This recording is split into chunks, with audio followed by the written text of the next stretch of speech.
everyone. Thank you for tuning in for another episode of Paranomaly Beyond Disclosure. We are a weekly podcast dedicated to sincere, in-depth investigations into the paranormal, supernatural, and the metaphysical, with a special focus on the UFO topic. We take a sincere, analytical approach, thoroughly evaluating each case and its implications. Our discussions go beyond the surface as we engage with researchers, investigators, and experiencers to explore the deeper layers of their testimonies. We strive for high-resolution analysis, carefully examining evidence, patterns, and perspectives that challenge conventional thinking. If you're looking for a podcast that seeks deeper understanding, you're in the right place. Please be sure to like and subscribe and follow to receive notifications when new content is made available. You can also visit us at www.paranomalypodcast.com for more content and information, including all our social links. Thank you again for watching or listening, and we hope to see you on the next episode of Paranomaly Beyond Disclosure.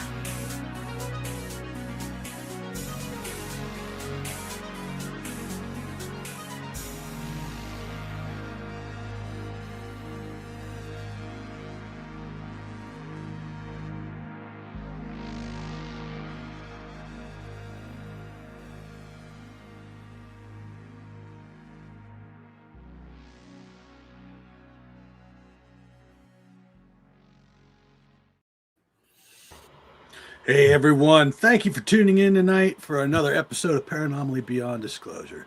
You know, tonight we bring you a story that moves beyond headlines and theories into lived experience, consciousness, and contact that spans a lifetime.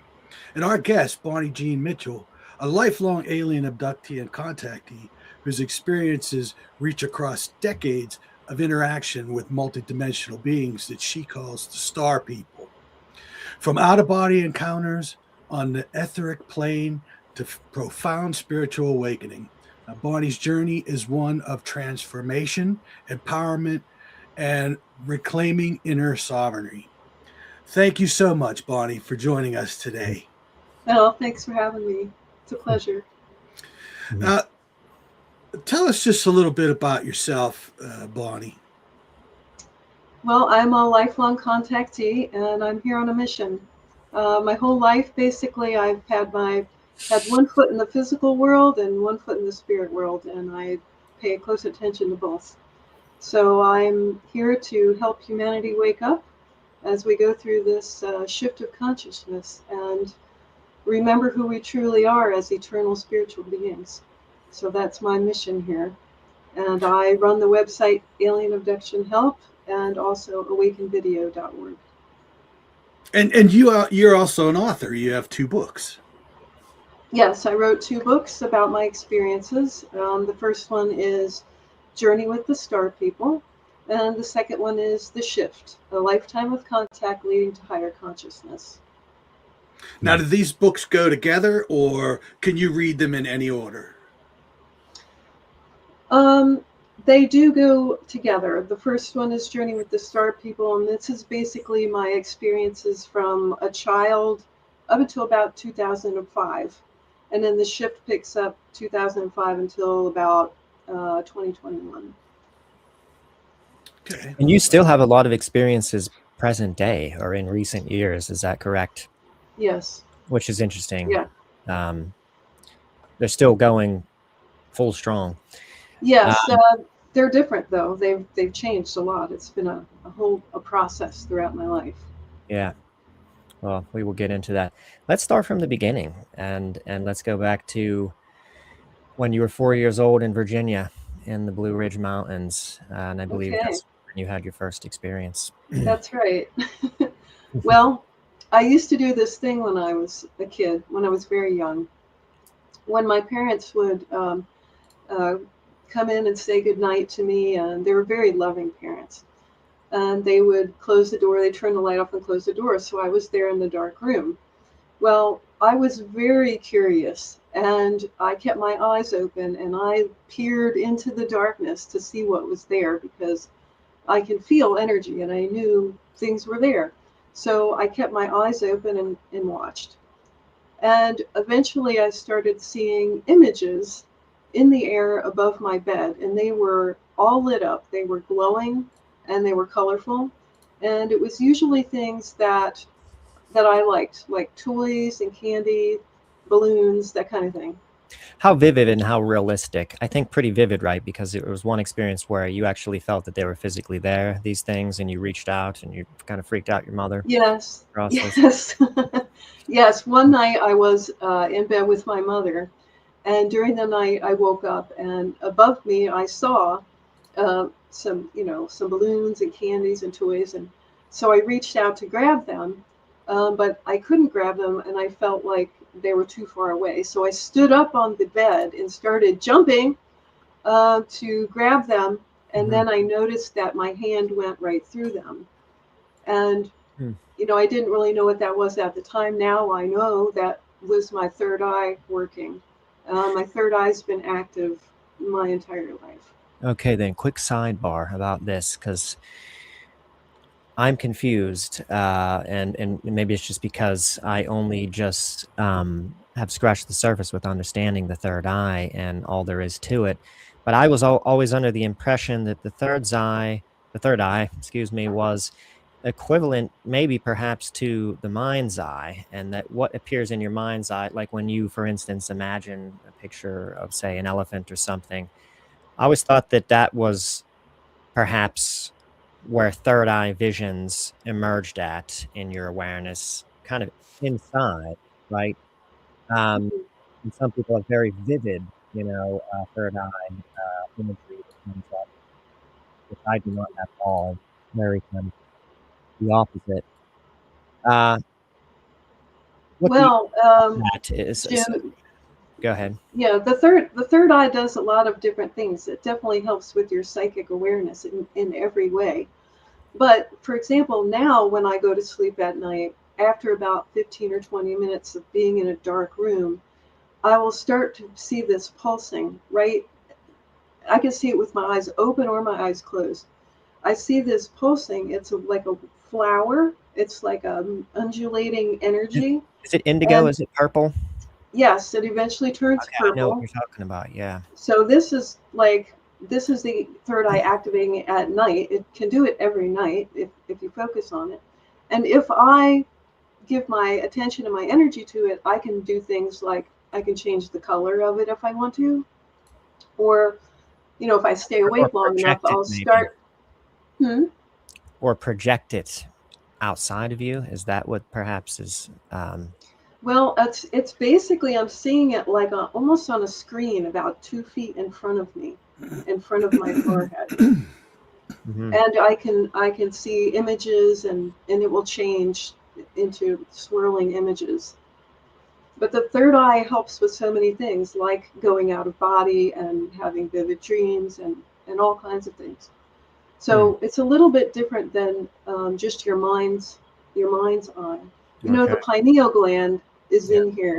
It's physical, and I found that it actually takes physical muscles to make it work. That at least that's what happened to me. And the light that we're seeing is actually the chakra. It's the third eye chakra. But the physical pineal gland is in there, and when you activate it, it helps you a lot with different psychic things. Interesting.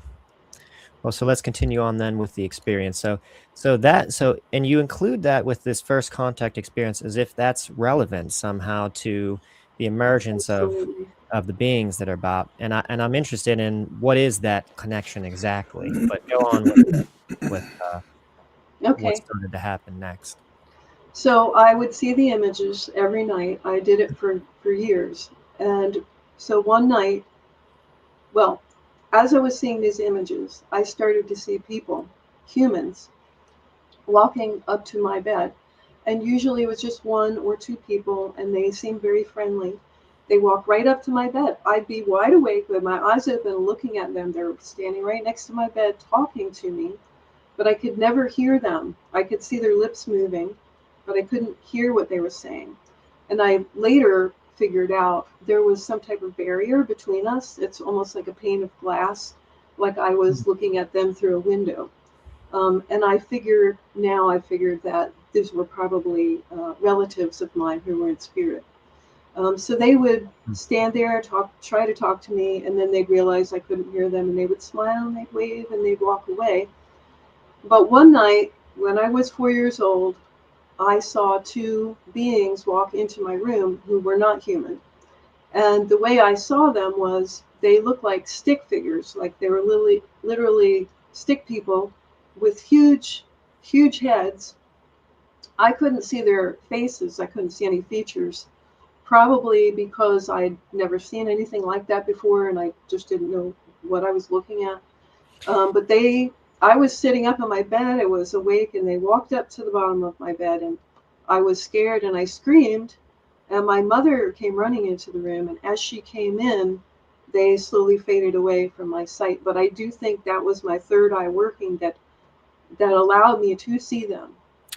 So you were seeing them with the third eye, and not your physical. So even if your mom came in abruptly, to their surprise, she may not have been able to perceive them. Yeah, she didn't see them. Now, when you say thin, spindly bodies with bulbous heads, do you mean like the Greys or not like the Greys, or different from the Greys? Because that kind of fits the Greys description. Very thin bodies, thin arms, large head. Yeah, Or it wasn't couldn't you that. see well enough to tell? Yeah, the visual that I had, literally as if I took a piece of paper with a pencil and drew a stick arms, stick legs, and a big round head. And I don't necessarily think they were Greys. They could have been any type of star person. I don't know, but they look like cartoon characters. So maybe they were just a representation of them and not actually their actual self, especially if it was coming through the third eye. Because as far as this third eye phenomena that's happening, isn't, your third eye, right, is kind of a two-way street. It cannot, or at least I know that this is the case with psychics and the mind's eye. Non-physical beings can project into that space where you see mind's eye visions, and can, kind of take control over that and create themselves what you see there. Do you think that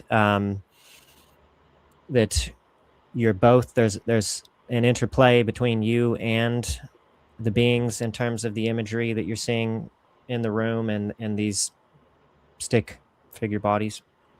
Well, that was the only time I saw them that way, and that was the very first time. And I honestly think it was because I didn't know how to perceive them. I didn't really know what I was looking at. But by the time I was 7 years old, I was used to seeing them, and I was used to them coming into my room, and they looked completely different by then. And Todd, do you maybe want to inquire here at this point about any other phenomena that might be happening in the home other than sightings of beings?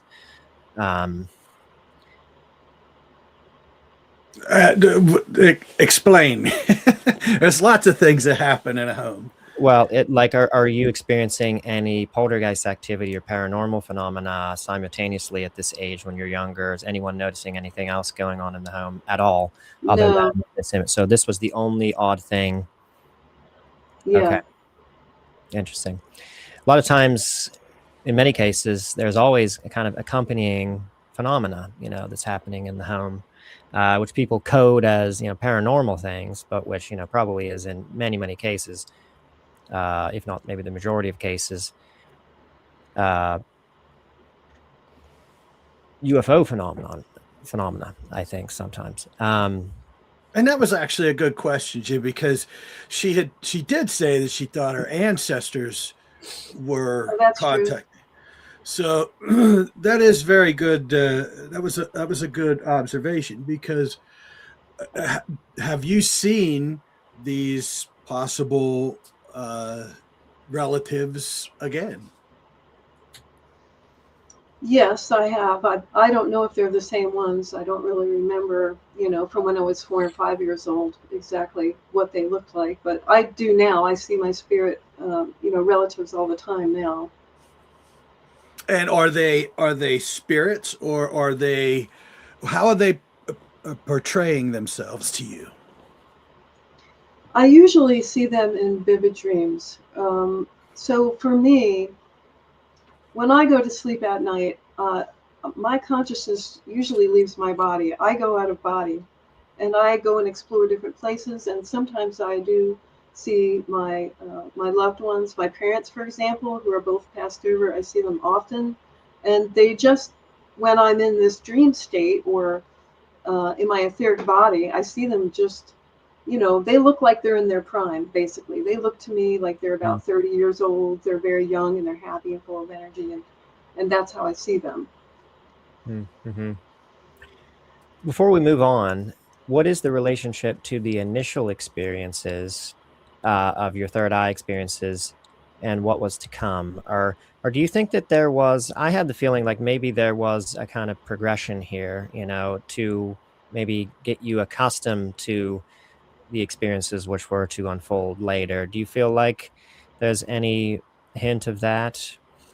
Because a lot of times with contact experiences, when they start out young, there's definitely measures that they take to kind of ingratiate themselves to a child before some more maybe intense experiences come later. Hmm. Well, like I said, I saw them the first time when I was 4, and then I don't really have a great memory of anything between 4 and 7. But when I was 7 years old, I had the next experience that I remembered. And when I saw them when I was 7, they looked completely different. So what happened that night was when I went to bed and my parents said goodnight to me and I was there in my dark room. This is at 7 years old, right? Okay, this is at 7 years old. Okay, Yeah. go ahead. There was a little bit of light, like from the street light, coming in my room. Anyway, I had a shelf near my bed with my dolls on it, and I was laying there and I was looking into the dark, and I was looking at my dolls on the shelf, and I saw that they started moving their eyes, and they started moving their lips, and I just put my blanket over my head because I didn't want to see that happening. But I was too curious, and I peeked out and I saw them.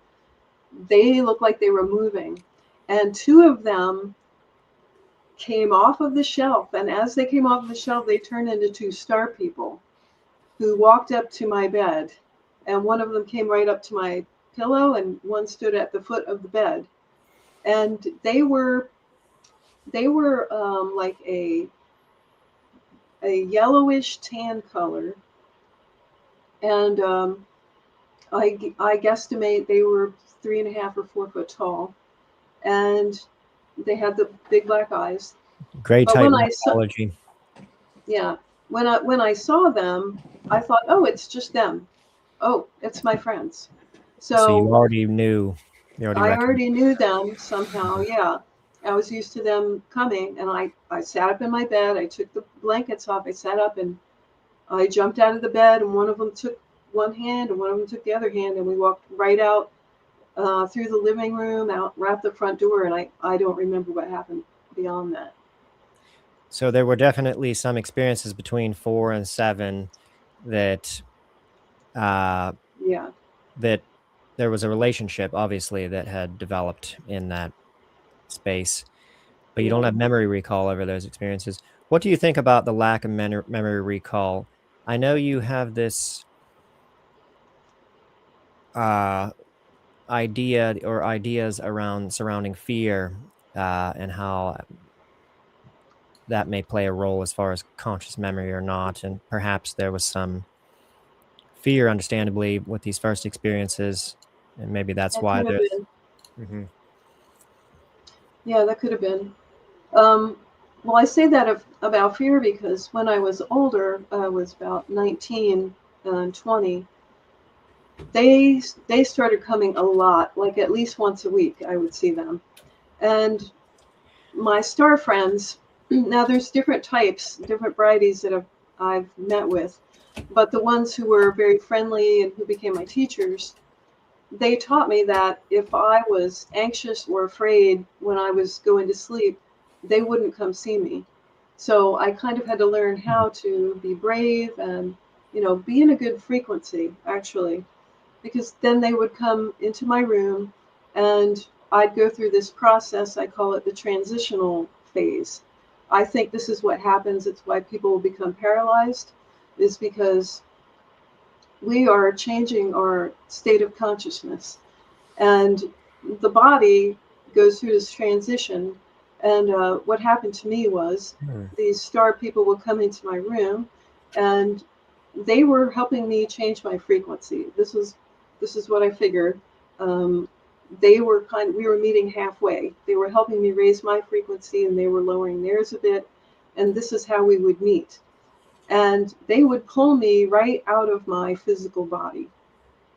So my consciousness was leaving my body and going into my etheric form to meet with them. And, you know, it explained a lot to me, because for a long time I thought, well, it's physical, right? Because it's so real.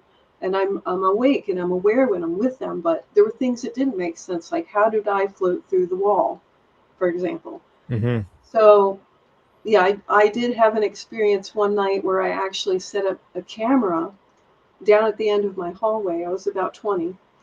And because I felt they were coming that night, and they did. And so what happened in my mind, in my experience, I was asleep, laying in the bed, and towards morning, I woke up because I heard a loud sound on the roof. And then I heard the neighbor's dogs start barking. And I sat up in the bed and I looked down the hallway towards the camera, and I saw a little guy, a little star person, run up behind the camera and do something to the camera. So I thought, oh, it's just them, whatever. So I lay back down and go to sleep. Now, when I woke up in the morning, I ran down the hallway and grabbed that. It was an old camera, it had a VHS tape in it. I got the tape out, I put it in the VCR, and I watched the whole thing. So the tape showed that during the night, I just looked like I was sleeping normally. I rolled back and forth like normal. And towards morning, you hear the dogs barking outside. Mm-hmm. And then you can hear a wet breathing sound, like like that, like a creepy wet breathing sound. Mm-hmm. And then the camera goes to static for like 30 seconds. And then it comes back on, and you see me. It looks like I'm asleep in the bed. So this was one of the clues that I got, telling me that it's not purely physical in nature, because I don't think I had enough time to sit up in the bed, look down the hallway in the 30 seconds where the camera went to static. You would have seen me sit up, you know.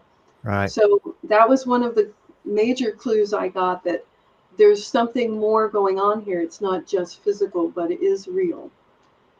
Interesting. And so these beings are biological. If there was breathing, Yeah. and he knew exactly what to do with your camera, and for the exact length of time, and that's interesting. Okay, so there was another experience when you were 7 years old, the MILAB. You want to get into that? When perhaps it was the same small being came rushing in one night. Okay. This was actually a different time when I was 7. And this was a different being. This being was interesting because he was smaller than I was, and I was 7 years old. So he was shorter than me. He ran into my room. He ran up to my bed and woke me up, and he said, hurry, we've got to get out of here. You know, somebody's coming. And so we didn't have much time. It felt so urgent. So we ran into the hallway and went into the closet and hid in the closet. We were both standing there together. And, you know, I was looking down at him. He was looking up at me, and he's like, you know, shh, be quiet. And then I heard some commotion out in the living room. And so it sounded like there were people coming into the house, like looking around, and we were very quiet. And so we waited for the sounds to stop. And then we went, out of the closet. Sorry, I don't know what that is. And maybe one of you guys is doing something in the background, but it's really loud in your mic.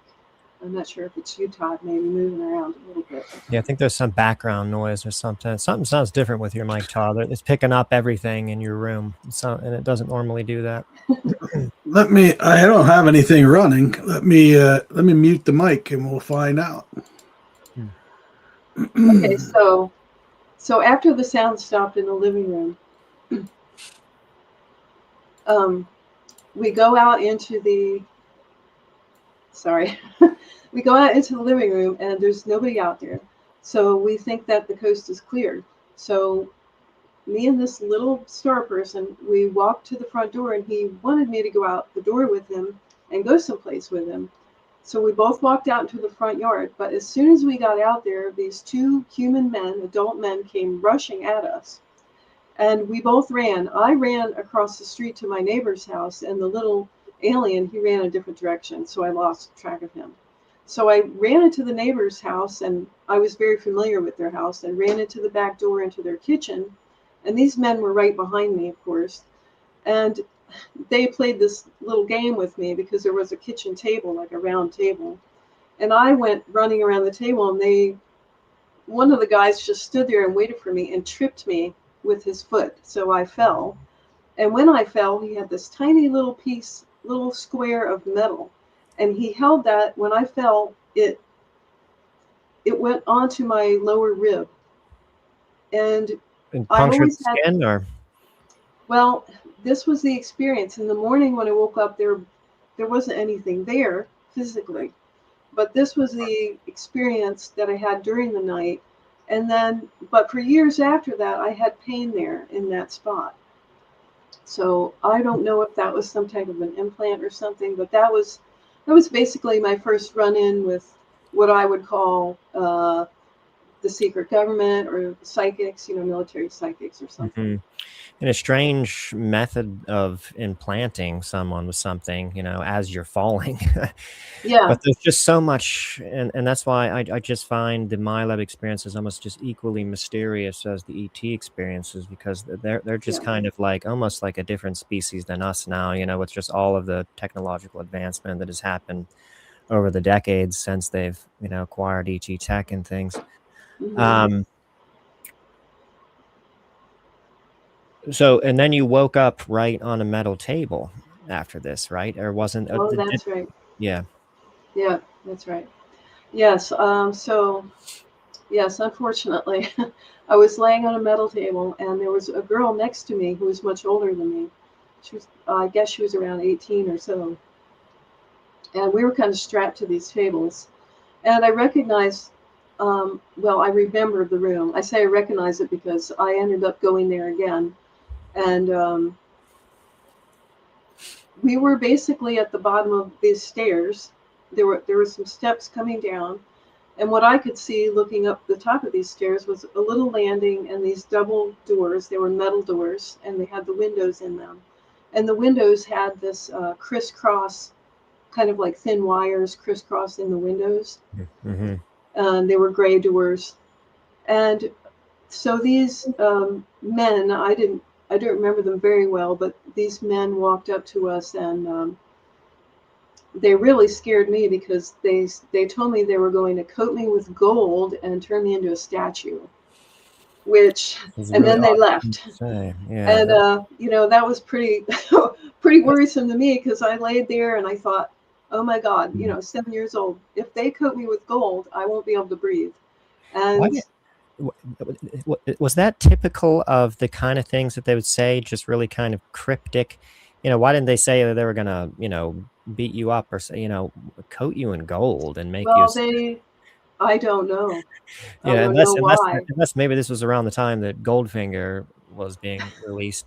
That's just such an odd thing to say. Why would they say that? And the girl next to me, who was 18, she was such a sweetheart. She stayed pretty calm about it. I could tell she was scared, but she was trying to be strong for me, which is really nice of her, and she tried to help me to be calm. But I definitely didn't get coated with gold or anything like that. The next thing I remember is waking up. The girl next to you, was she more like ingratiated to this kind of experience? Did she seem like she was someone who had gone through this before and kind of knew the ropes, or how was she able to, or was she just as kind of terrified as you, or? She was definitely scared. She wasn't freaking out, so I don't know if she'd been through it before, but I was 7 years old, so it was kind of hard for me to tell, what she was feeling. I know that she was scared, but she was trying to be brave for me, really. Mm-hmm. And then there was a doctor, right? You saw the doctor during this experience as well. Yeah, I don't remember if it was that experience or if I saw him later. But yeah, like I said, I did go back to that place again, probably a number of times, because when I was older, I don't know, I might have been around 30, I went back to that place again, and that doctor was there. I recognized him, and some of the nurses who were much older, but it was again near these stairs with the double doors, and like there was a little landing there, and they had younger children there, were like standing in a row. There were like 10 or so little kids, and then me. And I was standing next to the doctor, and we were not up on the landing, we were down on the floor. And then I got to look around a little bit more, and I saw a desk with a chair. And I said to the doctor, I remember you, and I remember when you used to have your desk over there. And that kind of freaked him out because he didn't think I would remember. But I did recognize him. And the interesting thing was they weren't wearing military outfits or anything. The nurses, I think, were wearing like white coats or something, but the doctor just seemed to be wearing normal clothing. Mm-hmm. And now, like the nurses and stuff, they were all, if I'm understanding right, very kind and nice to you and pleasant. Yep. And you actually thought that some of the experiences just weren't really that bad, or at least what you could consciously recall of them. Yeah. What were they doing? Do you have any inkling of what it was all about? Mm. These experiences, Yeah. I mean, there's Well, obviously some I profound significance. at that time when I was older, when I was about 30 and I went there, what I remember is that they gave each of the children a little yellow bracelet, and they gave me a little yellow bracelet, and I took it off and I threw it on the floor, and they tried to put it back on me, and the doctor said she doesn't need a bracelet. But the little kids, they put these bracelets on their arms, and I like don't know what they were doing really. like But for when I to identify them maybe, or like to know if they were gonna like scatter off somewhere, they would know, oh, he's got a yellow bracelet, he's one of these, or what do or do you have any ideas as to what? From what I could tell from the rubber, it was like a rubber stretchy yellow bracelet. I don't think it had any markings on it. I think they were just like the same yellow bracelet, and maybe it was to identify them as a group or Mm-hmm. something of a certain Yeah, age. something in But particular. when I was younger, I actually, when my mom brought me to public school to start school, I had a choice. I could go to kindergarten or first grade because I already knew the alphabet, my numbers, and how to write my name and all that. So I could have gone to first grade, but I chose to go to kindergarten because I heard someone call it nursery school, and I thought the nurses would be there, and I liked the nurses.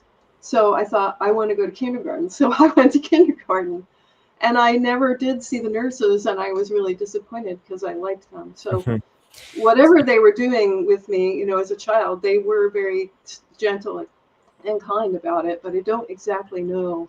And I you like them so much as to desire to be with them more, so yeah, it's like, what were they doing to make you that fond of them, because ordinarily, nurses, in a hospital, regardless of whether they're kind, don't normally give the child such an impression that the child wants to go back to the hospital and be with the nurses, so right. if there was just like some things maybe that you don't consciously remember that they were doing that were fun, or maybe there was some way that they uh, created some kind of euphoria, or maybe, do you remember, did they use drugs or anything, or did they ever inject you with any, do you remember any procedures, anything about any kind of procedures, like when you were on the tables? Is there any fragments that you have that would suggest something? No, not from when I was young, but like I said, between the age of 4 and 7, it's kind of a blank.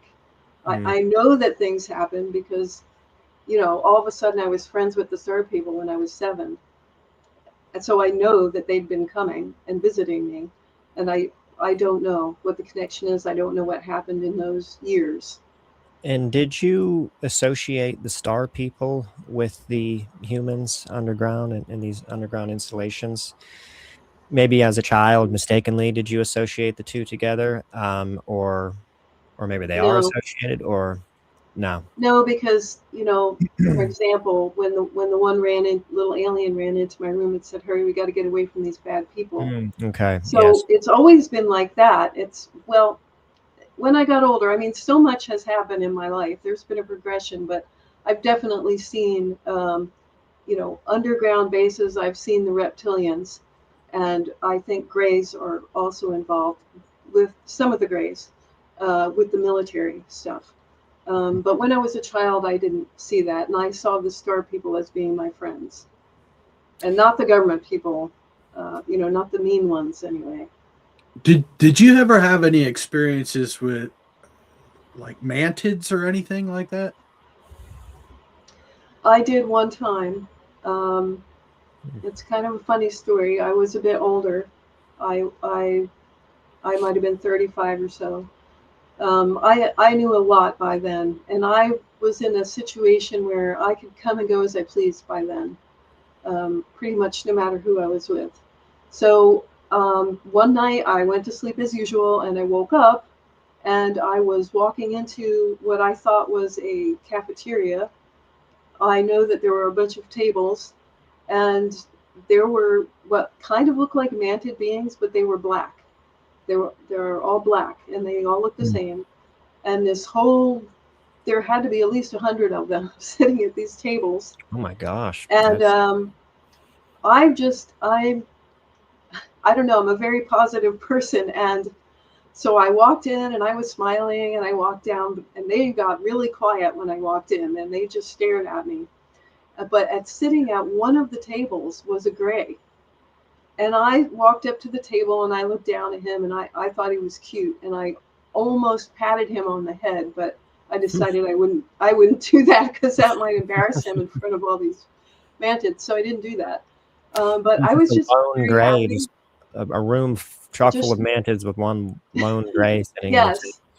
by And himself. so I walked to the back of the room, went around this little corner, and there was a mantid, one of these black mantids back there, and it was a she, somehow I could tell, I don't know how, but her energy, I guess. She was standing at what I thought was like a bar, like she could give me a drink or something, and I asked her for ice cream.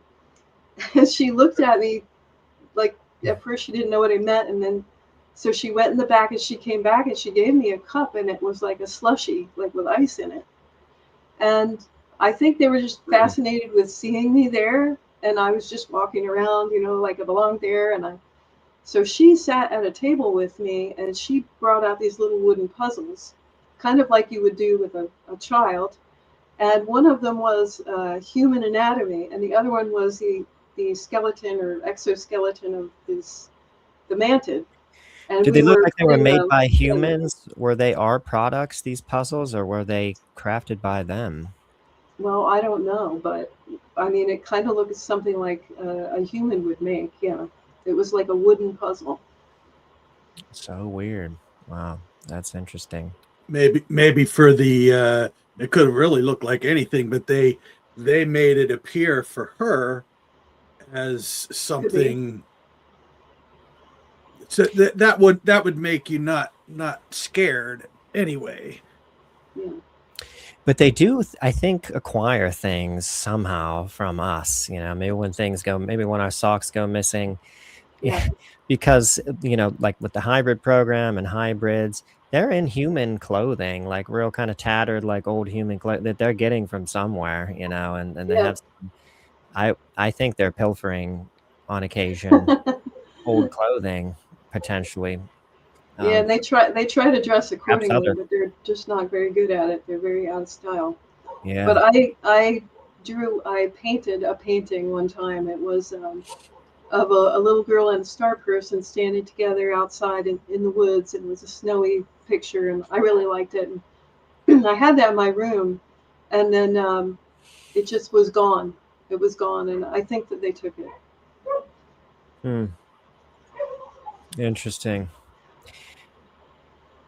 Yeah, sometimes they take, I don't know if you've ever heard of this. Sometimes they remove your jewelry, prior to being taken, and then you get it back. I've heard multiple stories like this, and I wonder, and you get it back like maybe years later, it just turns up. Oh, And on one occasion, I know the person was told, "This is contaminated. You'll get it back eventually." And hmm. that it was a necklace or something, and she eventually did get it back, like, way later. It just showed up in her house, but, Yeah, I can um, see that. yeah, I don't know Like, why or what in what sense contaminated they meant. Anyway, yeah, sometimes they say things that I don't know, don't make a lot of sense, and I don't know if they're just saying stuff, just making something up, making up a reason, or right. I don't know.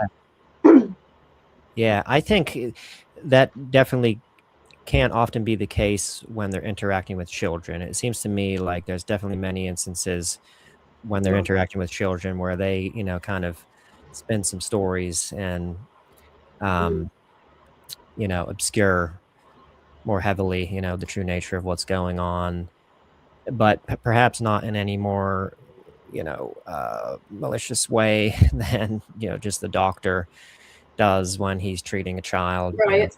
Um, okay, so I have a question, and this is gonna go back. Um, how did the star people actively teach you to raise your vibration? Well, that started when I was about 19 or 20, and they would come into my room, and they were helping me raise my frequency. And I think, I'm not sure exactly how that worked, but I would definitely feel a change in consciousness and my body becoming paralyzed. But they weren't they weren't fully present with me until we went through this process. And the way they explained it was I had to shift my frequency a bit to be on the same frequency that they were at in order for us to be together and do this work together. So that was the first way. But since then, throughout my life, I have learned a lot with them. I basically, I go out of body. I'm with them. I call it the alternate reality, and I think it's the etheric plane. But that is basically where I meet with them, and they put me through a lot of psychic testing, and I wasn't alone. There were other humans with me in my class over years and years of time. We did a lot of using our minds, probably using our third eye, to create things, to manifest things on the etheric plane, and to control things with our minds. Um, and we'd go through all these different testing phases, and we'd level up. If you pass the test, you go on to the next test. And it was a lot of psychic learning and learning how to be empathic, how to feel energy, um, and they taught me psychic self-defense and all these different things. But becoming more and more aware kind of naturally raises your frequency. For me, anyway, becoming more consciously aware puts me in a spiritual place where I am more connected. I'm connected to my higher self and to source or to God, and this helps me in raising my frequency. And they also talked a lot about the false matrix, the false satanic matrix. They didn't call it satanic, but I do. The false satanic matrix overlay that is on top of the natural world. They talked to me a lot about this, and they told me that we are in a war. We are in a spiritual battle. It is a war. There's many factions involved. Some of them are here on Earth. Some of them come from different dimensions and frequencies, off planet. And the way to, overcome all of this, this is why I talk about the shift, because basically all this training and teaching goes back to the shift of consciousness and becoming more aware and raising your frequency. But they said that this false satanic overlay will vanish, and everything that is human made will vanish. And that's, Like that's literally, very or interesting. Literally, we will go into a black void, and the only thing that will be left is the water, the oceans, and maybe some land. The natural world, that's what's natural, that's what's real. But everything else that's been put upon us is fake. And they definitely taught me about the propaganda, the mind control, and how to defend myself against military abduction and psychic attack. And so raising my frequency kind of came naturally with all of this teaching. I have another question that I'd like to delve into. Uh, I understand that you had a near-death experience. Mm-hmm. Could you tell me about that? I'm very fascinated Yes. with NDEs. Yes. So in 2010, this happened. I was living in the United States in Indiana at the time, and that night, while I was sleeping, I had very strong heart palpitations, and my body became very overheated. It was like having a very extreme hot flash, but this wasn't a normal, like I was having a womanly, menopause or something. It wasn't hot flashes like that. Mhm. It was like this intense heating up, and I honestly don't know what happened. I don't know if that was some type of frequency weapon attack. Could have been. Um, but what I did was I knew what to do, and that is stay calm, to be at peace and to stay calm, and I did that, and I I lost consciousness, and I started moving through a tunnel of white light. I felt this movement happening. So I had been laying in the bed going through all this, pain and suffering, and then all of a sudden, and I had my eyes closed, all of a sudden I knew I was standing up, and my body was just moving through this tunnel of white light. And it was a brilliant white light all around me. I did not open my eyes because I didn't want to be afraid. I wanted to stay calm. So I kept my eyes closed. But this strong movement was just pulling me, and I felt like I was in my body still. It was just, That's strange. it's Yeah, amazing. But but so I was you probably standing up. weren't though. You felt like you were in your body, but that's Well, I how your was, etheric body can kind of feel sometimes, right? When you're in the etheric yes, body, like you it's might not even realize that you're in the etheric body. Isn't it kind of like that a little bit? that's exactly right. And a lot of times when I'm in my etheric body, I think that I'm in my physical body. Hmm. So it's that real. Yeah. But anyway, I was moving very fast, and through this tunnel of white light, I guess I was floating. I wasn't walking, I was just being pulled. And all of a sudden, the movement stopped. And I still had my eyes closed, and I was like, oh, okay, the movement stopped. And the bright light had kind of faded, and it wasn't bright anymore. It seemed like normal. So I stood there for a few minutes, and I thought, okay, what happened? And I was still just wanted to be calm, and I didn't open my eyes yet. But after a few minutes, I slowly opened my eyes, and right in front of me looked like the sun. It looked like it was like 15 or 20 foot in diameter. This swirling orange yellow energy, and it felt warm, and it felt like life energy. It felt like source energy, and I was standing right in front of it, and I put my hand up, and I put my hand in it, and I could swirl my hand around this energy. And to me it looked like the sun, but it was more like a flat disc, 15 or 20 foot in diameter, right in front of me. And it felt really good to be standing there, and I still didn't know where I was. but I was okay with just standing there for a few more minutes. And I really think like this was like some type of life force, like life energy. And it was energizing me, and it felt very good to stand there.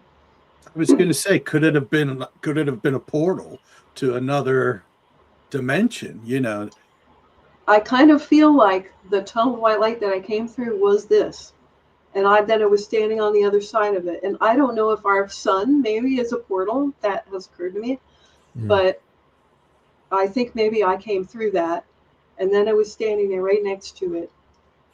Can you put, before we go on, because I'm really curious, can you put a little bit more meat on the bone as far as the emotional state that was? Now, is it comparable to any emotional states that you felt in your real life or your normal life? Or was it something just completely different? Like, is it love? Like, do you feel, is it the feeling of being loved, or more than just good? How else could you describe it? You know, that feeling, you know? Well, it's like nothing I've felt in this life. And my emotions were very calm, and I was just curious.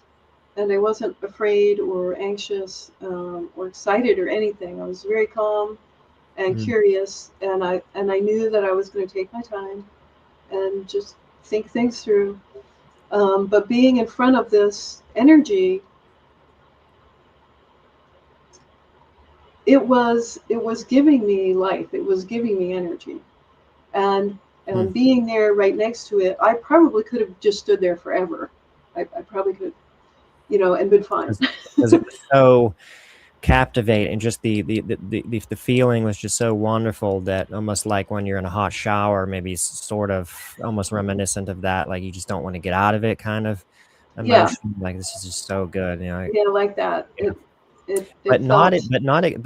it's interesting how you say not excitement, because normally, like with a lot of pleasurable states, there is always that kind of excitement and a kind of maybe elevated heart rate that accompanies, you know, happiness and feeling good. But this was devoid of that, interestingly. Well, here's the thing. I was not in my physical body, so there was no heart rate. Yeah. So it wasn't, and because maybe it was because I had already been so practiced with being calm through all of my weird experiences. This was another experience, and I was kind of trained, you know, just to be calm. And so I stood in front of it, and then I wondered, oh, where am I?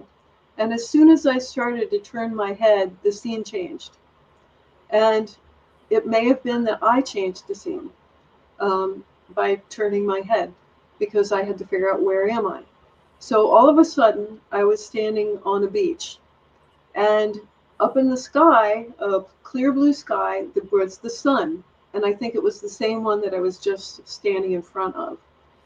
And I didn't look behind me, but I feel like the ocean was behind me. I also felt the earth behind me. I felt the earth plane far behind me. And in front of me was a hill, and on the hill was this castle. And so then I'm standing there, and I was real quiet, and I was thinking about where I might be.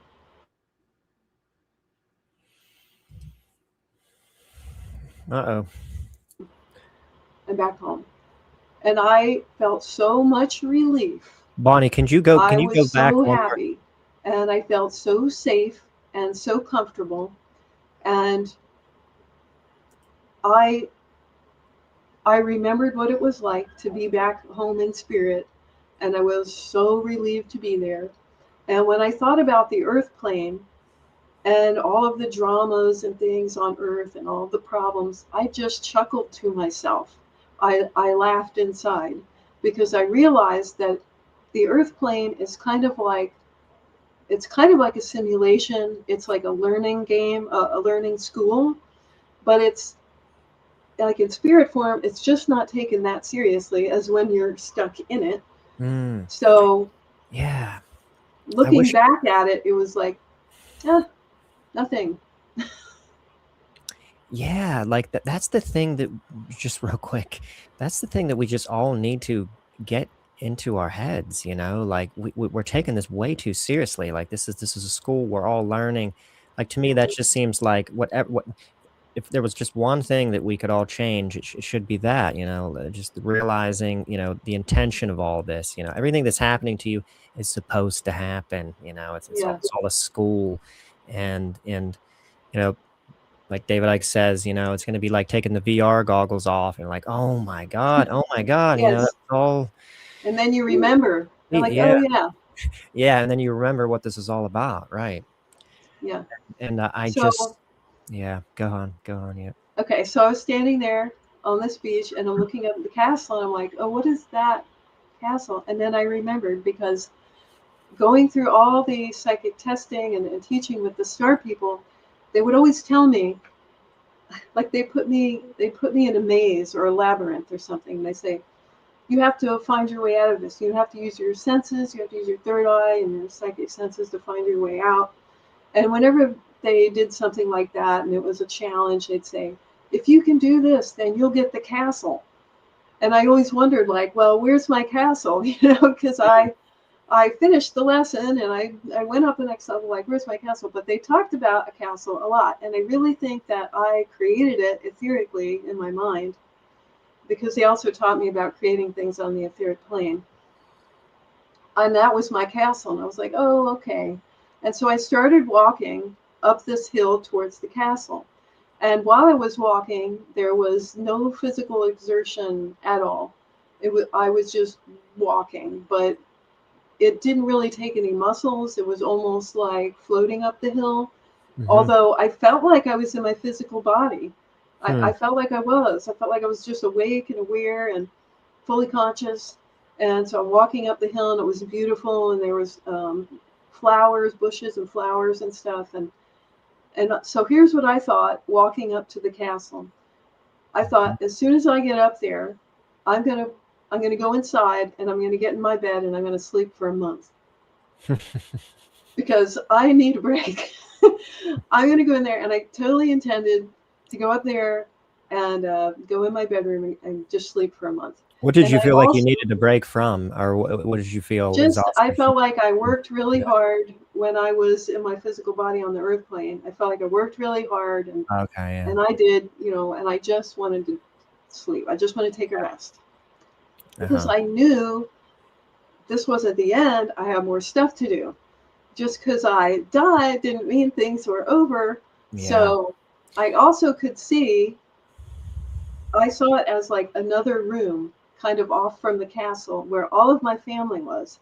And the interesting thing is that it wasn't just the people who died or who were in spirit, it was everyone. Hmm. Everyone who's alive or in spirit, they were all there in the room. And I knew that, okay, after I had my little rest or whatever, I was going to meet with them and we were going to talk about what I accomplished, what I got done. And because there are certain things that, you do for yourself, certain things you need to learn or whatever, but you also have a team. Like it's like your family. It might not just be family members, but you kind of have a team that you work with. And I thought, Mm-hmm. well, because I knew I didn't accomplish everything I was supposed to. In that moment, I knew that I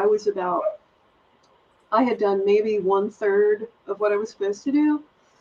And I thought, well, I did a good job on what I got done, but maybe I won't have to go back yet. Maybe one of my other team members will do it for me because I didn't want to really go back to Earth, Mm-hmm. but I knew I probably would have to at some point.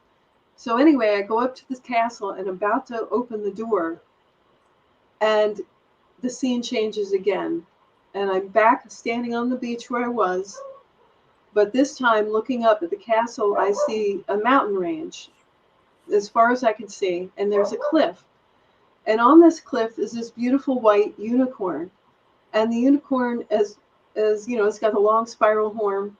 And out of this clear blue sky, with the sunshine still in it, comes a loud crack, and a bolt of lightning goes down into the unicorn's horn. She stretches her neck up, she catches the lightning in her horn, it goes down into her body.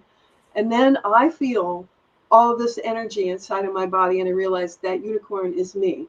And so I feel electricity like all throughout my body. And then the next thing I know, I'm laying on a table kind of a bed, but like a table. And I'm in a kind of a dark area, and there's a pinpoint of white light that I can see in the sky, but there's no sky. It's just pretty much kind of a gray kind of an area. But I'm on this table, and I'm pretty comfortable. There's a blanket on me, and I look over to my left, and I see about 6 humans standing there, and they're quietly talking amongst themselves, maybe because they didn't want to wake me up, I don't know. But then when they saw that I was awake, one of them walked over to me, and he looked just like a normal human. He was a Caucasian male. He had short brown hair, curly hair, and he was wearing a sweater vest and some slacks. And he leaned over my bed and he said, "Boy, somebody really pulled a star out of the sky for you." And the next thing I know, I was going back to my physical body in my bed. And my physical body was laying there, and it was cold, hard, and dead. And it felt terrible. And it was like just a big hunk of meat that was all cold and heavy and dense. And I was going back into it, and I had like electricity all running through my body. It was like pins and needles, Even when you were back in the body, you could feel this electricity still. Yeah. And your body felt cold, hard, and dead relative to how it felt when you were in the experience, Yes. in the experience. So you weren't like actually like cold, hard, and dead, but it just felt like that compared to. It definitely felt like that. Yeah. Yeah. That is, I mean, an astounding NDE. Probably one of the most bewildering that I have ever heard. What I just can't quite begin to understand is, who is the author of that, of that whole sequence, all these events, and happening. And it's like there's this choreographed sequence of events. Who's coming up with that? Whose imagination is that coming from? And that's just really confusing thing about NDEs is there's so much uniqueness, to it, and so much creativity that seems to go into, the nature and all the features of the experience. Where is that all coming from? Do you think? I think it comes from us partly. I think we create it, we manifest it, and a lot of different things happen to people when they die, right? I mean, if you're in a bad way and you're low frequency, you might go to hell. I think you kind of create where you go, whatever frequency you're vibrating on. That kind of determines what happens.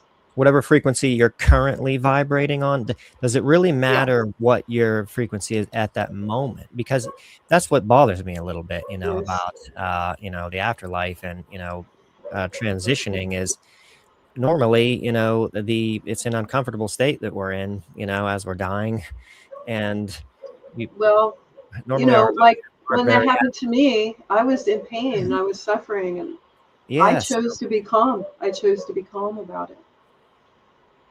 So I didn't really lower my frequency. I was still in a high frequency. I think as long as you have love in your heart and you're a good person, you're in a high frequency. And if you can kind of just realize, I guess if you're really grounded in the truth of the nature of your own being, that you're an undying energy, nothing can happen. Yeah. There's no real threat, and you can really kind of begin to ingrain that in you. That's got to be. Yeah, that's a big realization. I'm very aware of that, and I did actually have a second NDE, which happened only a couple of years ago. But I'm very aware that I am an eternal being. We all are. We don't really die, and in fact, dying is pretty easy, and I think it's a lot easier than being born into this place. As long as you're just calm about it, just calm, and you just let yourself slip out of your body, and it doesn't end. Your life doesn't really end. Like I said, when I was there and I was out of my body, I was still in this body. I still had this, and I think whatever state of consciousness you're in, you're manifesting a form for yourself. And who knows, maybe it was just a temporary form because that was still on my mind, you know, but you can be calm and slip out of your body easily. And I think you just step right out. It can be easy. Yeah. Yeah, and there's no break, you know. I think people still maybe even persist with this idea, you know, that there's some kind of like, you know, chasm, you know, that has to be crossed or something, you know, to get to the other side. But no, it's just a continuation of consciousness the whole way through. You know, it's just awareness the whole way through this, and there's no, you know, like falling off a cliff, scary, you know, treacherous sort of moment. I mean, maybe, you know, there's going to be some pain while you're Yeah. still in the physical, um, but yeah, I think we just tend to think that there's still kind of some scary sort of, you know, boundary that has to be crossed. But yeah, it's not really like that, I think. Yeah. No, it's very easy to slip out of your body. And then after you get back home, you realize you've got a lot more stuff to do. You still have a life to live. And it doesn't necessarily have to be on the earth plane. And did you feel kind of restored after that NDE? Like, you know, more kind of aware of, you know, just the lighthearted nature of this physical experience, you know, does that kind of come away from that experience, you know, or do you come away Yeah, experience with that? definitely. Yeah, I forgot one thing that happened. As I was coming back into my body, I was seeing all of this information just like in front of in my mind or in front of my third eye or whatever it was. It was like I was getting a download, data download or something. I Did got you actually so see much imagery of information. just the I saw sense of information, or actually seeing, you know, like a I stream? saw it. I saw a stream of images and data, and I couldn't keep up with it. I couldn't really see what it was. Excuse me. Hmm. But yeah, I definitely felt very I definitely felt very uplifted, and you know, after that, and I'm definitely not scared of dying. I definitely wasn't scared of dying after that. I was, in fact, looking forward to going back. And I was just getting ready to ask you if that was how that experience, did it remove fear or did it introduce new challenges, or you know how that experience, those experiences, uh Yeah, altered your this world.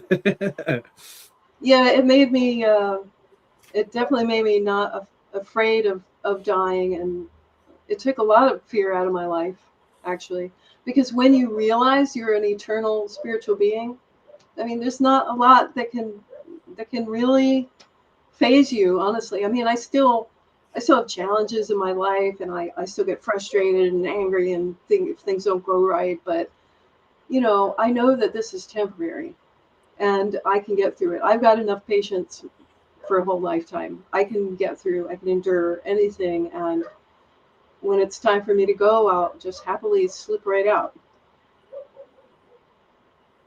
You make that feel so easy, like that's just like It's very easy. It's very easy. um yeah, I must just feel suddenly physically different just hearing that from you. Like, oh my God, yeah, I Oh, mean, great. I can do this. um you know, I really wanted to go into the other MILAB experience, but I feel like let's save that for maybe an additional episode, the one where you were in an underground installation in it, like a swamp area. Let's save that for another podcast if you're willing to do one. Okay. Can we talk about the Nordics? And let me just lay out for you sort of my sort of model that I'm running off of, which is, you know, very kind of not set in stone at all. There's just a lot of division on, you know, what is going on with the Nordics and the human species. You know, some people think, you know, that they're us or they're not really Nordics. You know, it's just all, you know, psionic dissimulation or masking. Some people think that they're like some abduction researchers think that, like Yvonne Smith, think that they're the perfected hybrids. Oh, like she feels that the culmination of all her work has led her to the belief that they're actually the perfected hybrids. That they've been developing these hybrids between whatever gray species and us, and they've been working on them and developing better and better versions. And these beautiful looking blue-eyed, blonde-haired humans are the perfected hybrids. My feeling is that there is what you could call a greater human species, of which maybe our species is a derivation of. That the human species perhaps has originated some elsewhere, in the galaxy, and we're just a more recent rendition, of this greater human species.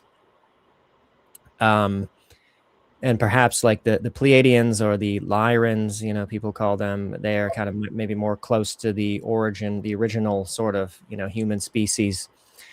What is your feeling about the Nordics and these human-looking species, these blonde-haired, not always blonde-haired and blue-eyed? Many accounts they're brown-haired. Some people have described, I think, even auburn red hair. What are these races? What do you know from your experiences about them?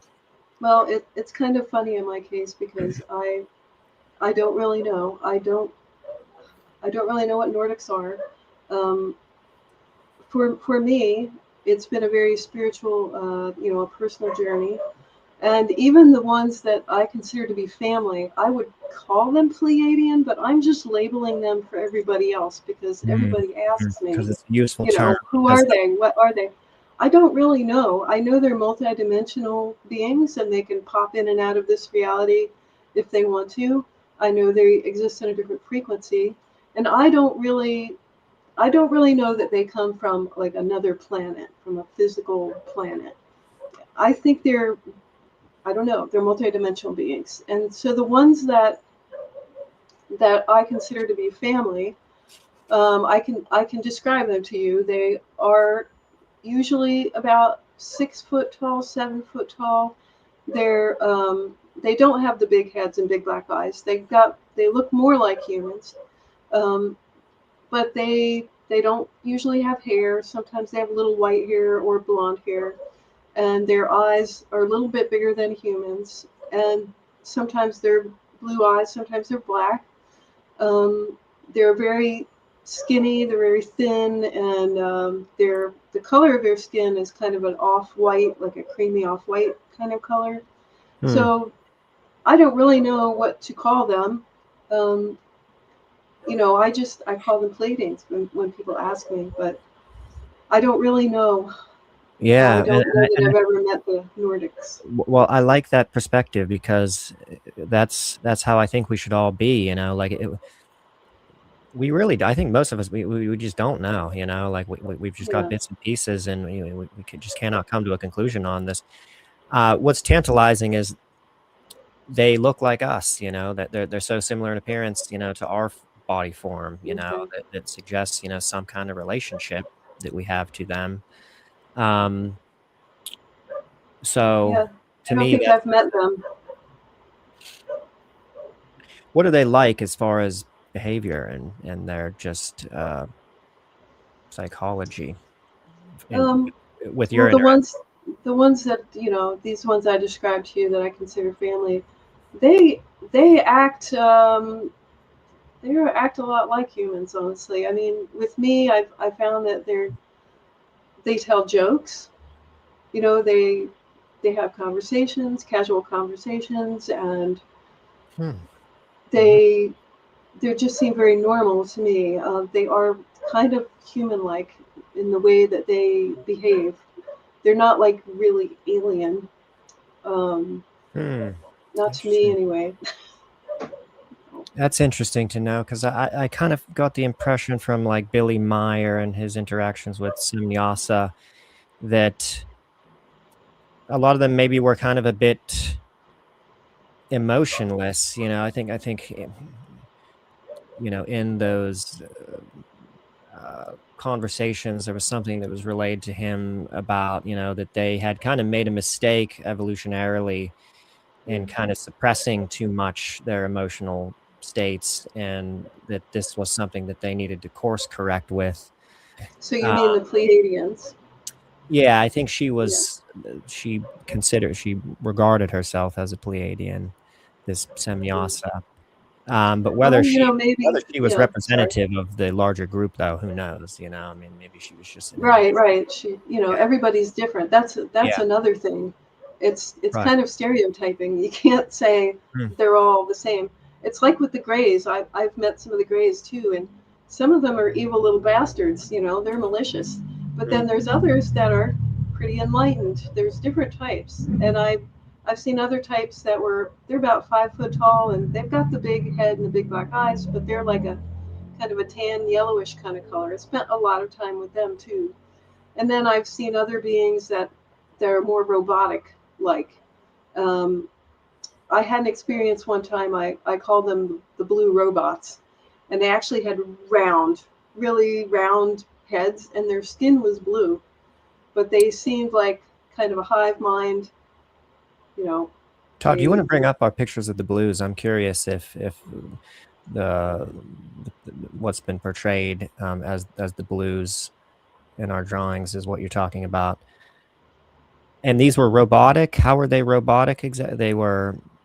They just seemed like a hive mind, like they were all sharing the same mind, the same thoughts, and it was an experience I had. I was probably 22 or so, and I was on a craft with them. I was in a room anyway. I was in a room where they had some kind of electronic equipment, and they were actually wearing overalls. They were wearing blue overalls.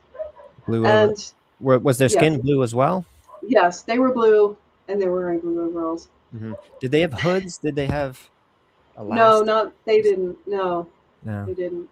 But anyway, one of them asked me to come with him. He kind of grabbed me by my arm, and he gently led me over to this kind of indention in the floor. And he asked me to look at this wall, and I thought I was looking at the back of some electronic device or something, and there was like a loud bang, and I thought something happened to this electronic device I was looking at. But when I woke up in the morning, first thing I did was put my hand back here, and there was a lump, and I ended up having a big cyst form back there. And so I assumed that was an implant or something. That kind of is similar to what they look like. Yeah.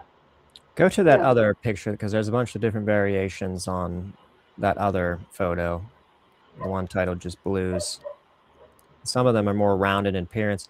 Did yours have wrinkles at all? You hear about wrinkles and furrows on the forehead with these blue beings, but some of them... I don't know if they had that many wrinkles. They may have had some wrinkles on the forehead, but they didn't have the hood. They didn't have anything on their heads. It was just like a perfectly round ball. Like similar to on the sort of lower right quadrant of that picture there, like those ones that with the roundish heads. Yeah, like that. Round eyes.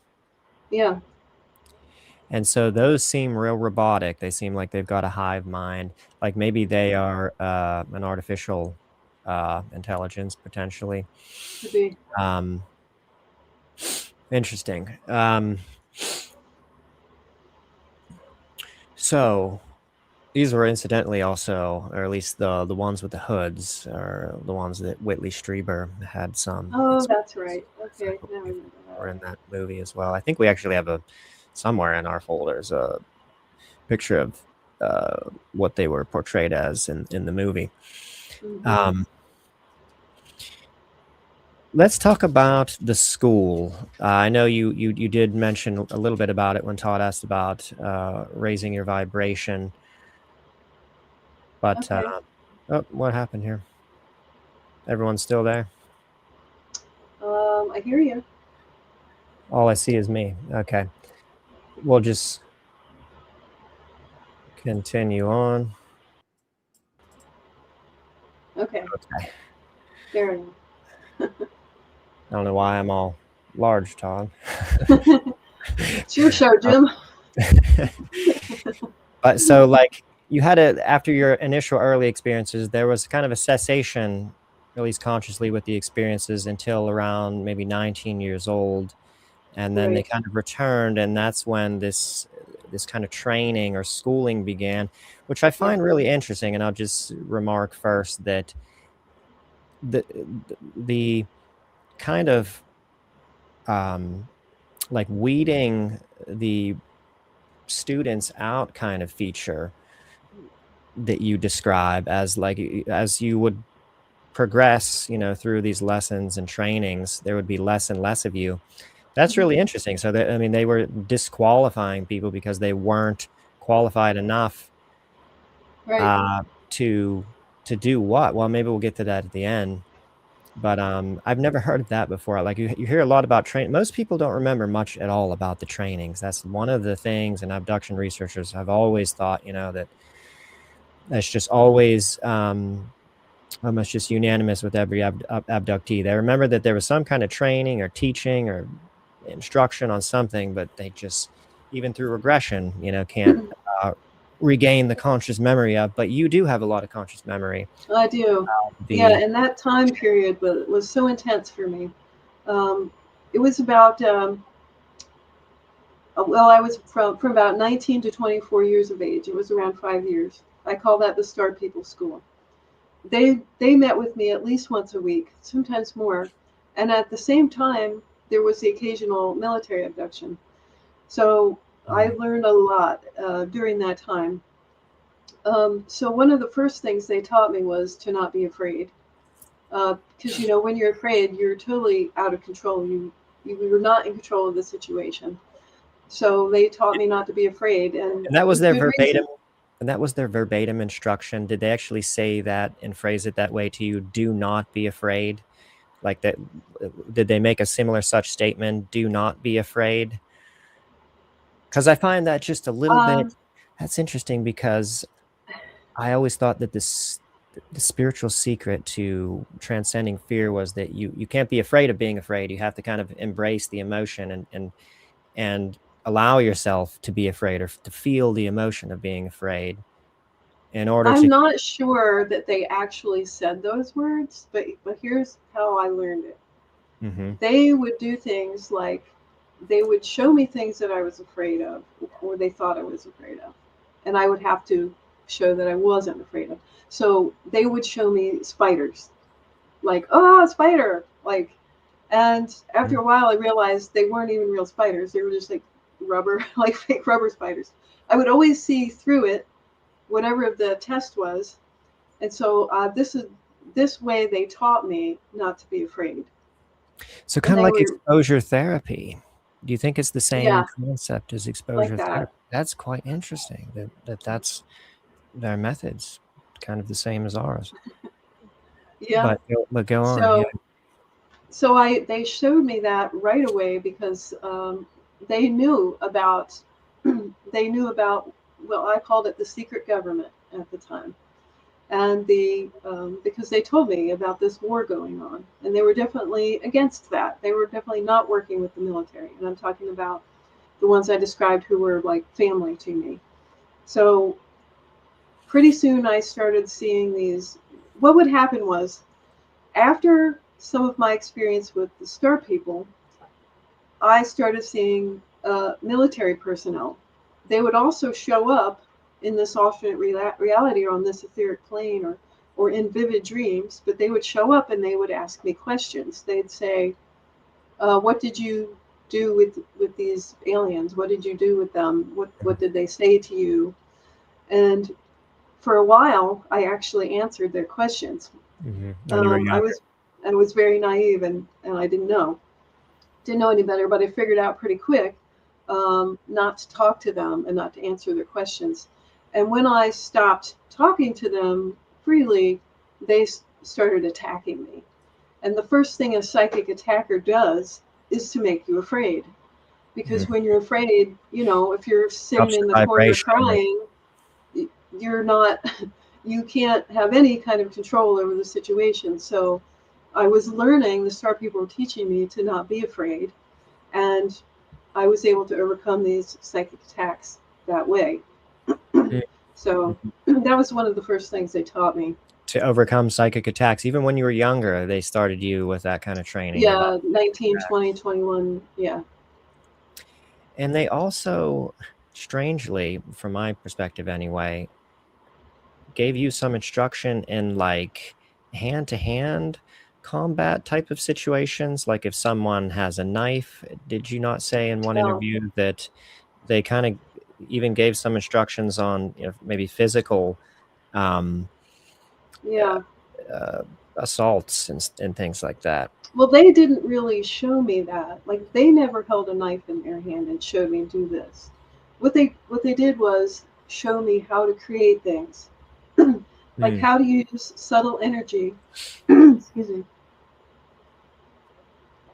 So I was in this alternate reality, or the etheric plane, and they tell me to hold out my hand, and first they'd imagine they would help me imagine this ball of energy in my hand. And from that, I started creating something. I'd create an apple or an orange or a flower. But when I started learning about defending myself, they would put me in these fake scenarios. They basically would put me in a holographic situation, like the holodeck on Star Trek. They put me in a situation where an attacker was coming at me, and what do?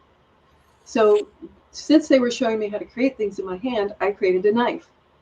That was like the first thing I thought of. Okay. And so that was how that started. So yeah, it was about using subtle energy to manifest small items. That was how that started. And when I felt threatened or something, you know, I'd make a knife in my hand. When you were like in situations in the training exercises or away from the training as well, did you take to making knives and things like that? Interesting. Yes. So they knew that you were going to be operating in the etheric in some capacity, and so they were kind of training you for kind of etheric operations, if you will. Yes, and they also told me that the things that I was doing on the etheric plane, the things that I was able to do on the etheric plane, I would one day be able to do on the physical plane. One day be able to do on the physical plane when the vibration of the physical plane is elevated to a degree to where thought can manifest with some instancy. Right. Well, right now, you're probably aware, like we're going through this awakening. It's a gradual thing that's happening. It's a shift in consciousness. This was the main reason for all the teaching and everything, was the shift, and that's something that's coming up very, very soon. We're going to see very big changes in our world, and in order to get through this, you've really got to be focused. You've got to be mentally focused. You've got to go inward and be connected to your higher self, to source, to God. And we are already manifesting things. You know, you already manifest things in your life. And I'm aware of this. I become more aware of it all the time as I gain consciousness. But basically, there's this flow. We're all in this flow of consciousness. And it doesn't matter if you're awake during the day or if you're asleep at night. It's all real, valid experience, and it's part of this flow. It's like when you have a precognitive dream, and then the next day, something related to that happens, you know? Or you might have something happen during the day, and then that night, maybe you dream about it. But you might start to notice that it's a period of like 2 or 3 days, this will play out. And so you know, I wondered about it for a long time. Is it precognitive, or am I manifesting it? Am I seeing it in my dream and then I'm manifesting it? It's kind of both things. So if you dream about something and it seems really vivid and real, like in my case, what I do is I think, okay, there's a chance that this is going to happen the next day. So I can choose, am I going to give it my energy and help it manifest? You know, if it's a good thing, I will. But if it's something bad I don't want to happen, I will take my energy away from it and I'll focus on other things. So in that way, I'm learning how to manifest. So the things that I did on the etheric plane, I'm already starting to do physically. And maybe it does matter, that we're shifting into higher vibrational frequencies. And the more we do that, the more consciousness we gain, and the more we remember who we really are as spiritual eternal beings, and the power that we have within us to create reality. Now, in that vein, what would your advice and recommendation be to the myriad of people now who are getting swept up in these media narratives about, let's say, the ICE shootings or the Greenland situation, Trump and his dictatorial, increasingly dictatorial governance. What do you recommend as far as what you like from what you've learned, from your ETs? How do you approach the world and the problems of the world? And how do you think about them? How do you relate to them? Okay. And what's Yeah. the spiritually sound, vibrationally sound way to go about dealing with the world's problems, but yet not kind of because obviously you're getting swept up to them, and then your vibration is being affected by that. Yes. And it's running counter, Yes. probably in a massive way. So it's fine to be alert and aware of what's happening, and to be cautious, to make good decisions. However, do not give it your energy. Don't get dragged down into lower frequencies by this crap. It is all a show. It is all a show for us. I think it is. I really think it is. There are there are evil non-human controllers who are running the show. These could be reptilians, fallen angels, demons, and they are the ones who are coming up with this story, with this narrative, with their agenda. And humans are unknowingly helping them manifest their dark reality by giving it their energy. Mm-hmm. They're helping to manifest it. Humans are reality creators, and the controllers know that. And they want people to live in fear because they want a dark reality. That's what they want. That's what they're going for.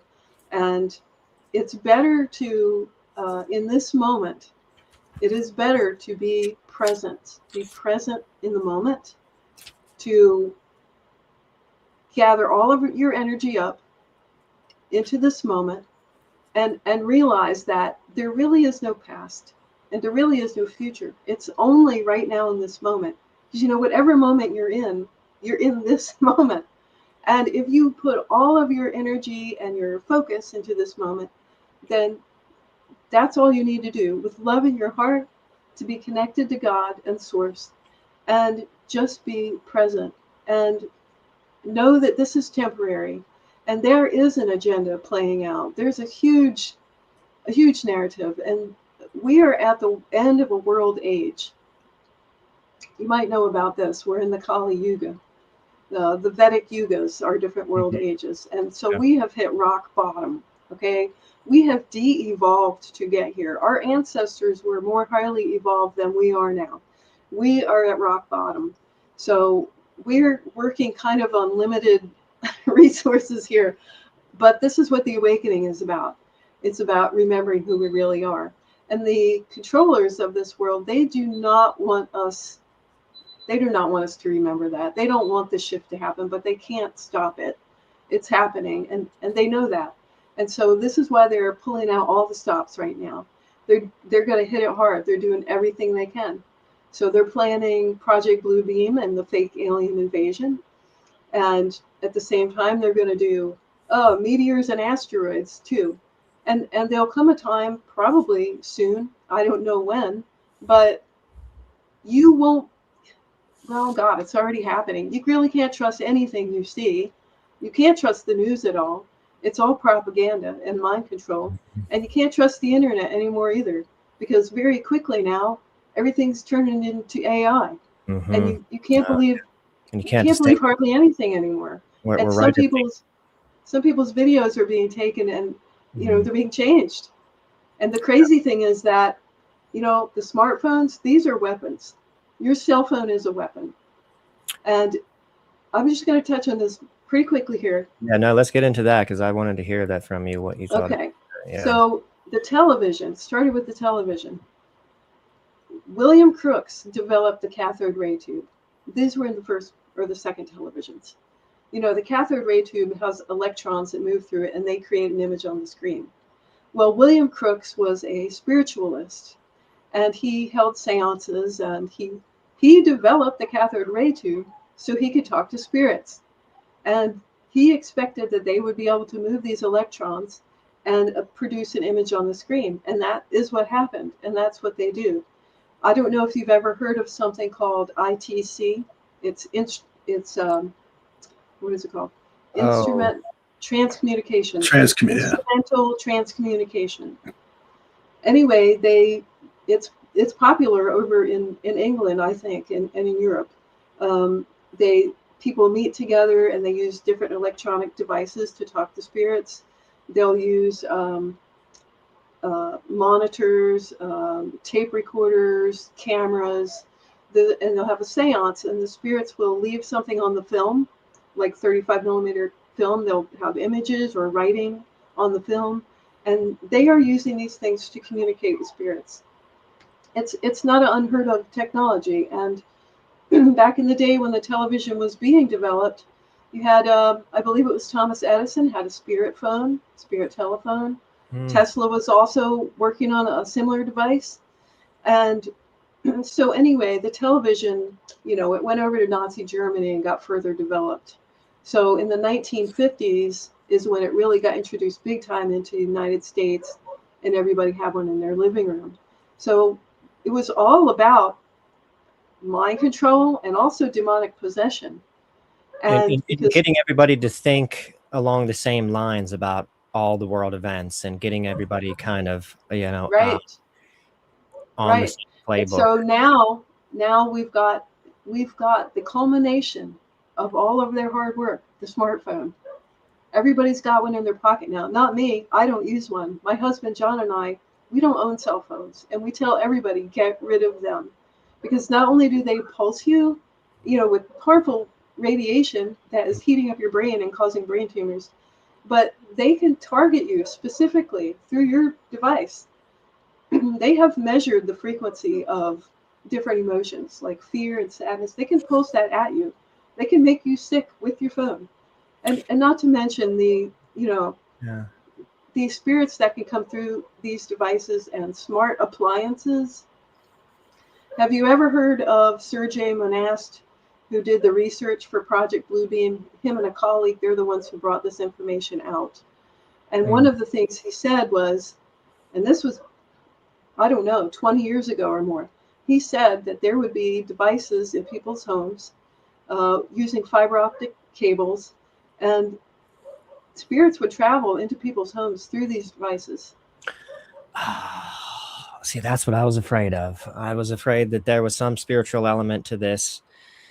Yeah, I mean, there's just the simple fact that our technology is making everyone depressed, and maybe there's a deeper reason why that's happening. Like most people, in the mainstream, attribute it to, well,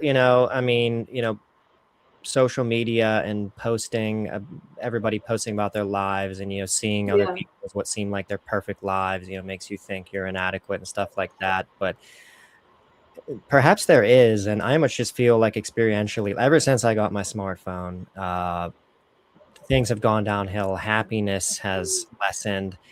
If I'm at all going through a phase where I'm using my phone a lot or scrolling through social media, instantly I start to feel unwell, and I really don't start to feel better until I break away from it.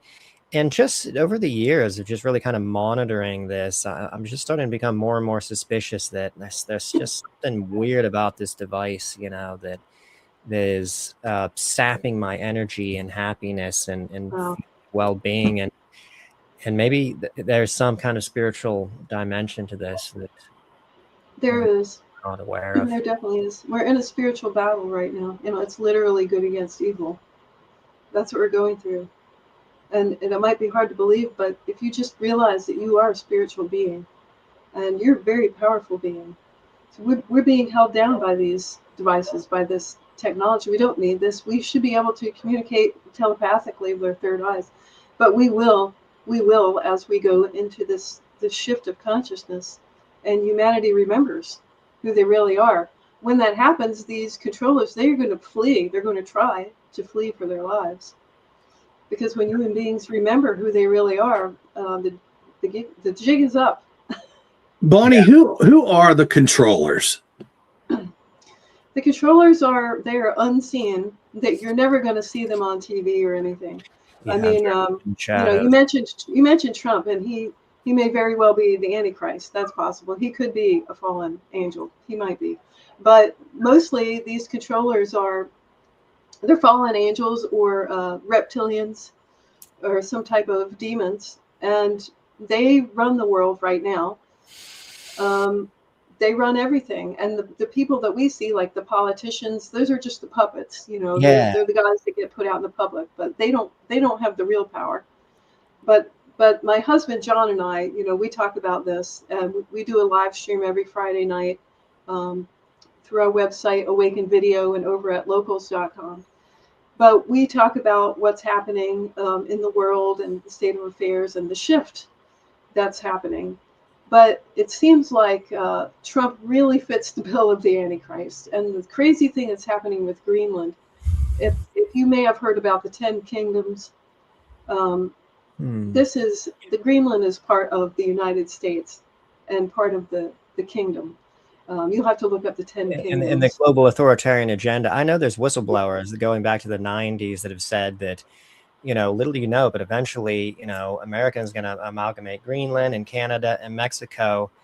And way back in the 90s, people have said this, and this is all starting to come into fruition, through this amazingly crafted narrative, that, well, maybe not, because it doesn't seem like they've really came up with that great of a justification or rationale as to why in the hell, we're trying to buy Greenland. They don't have to.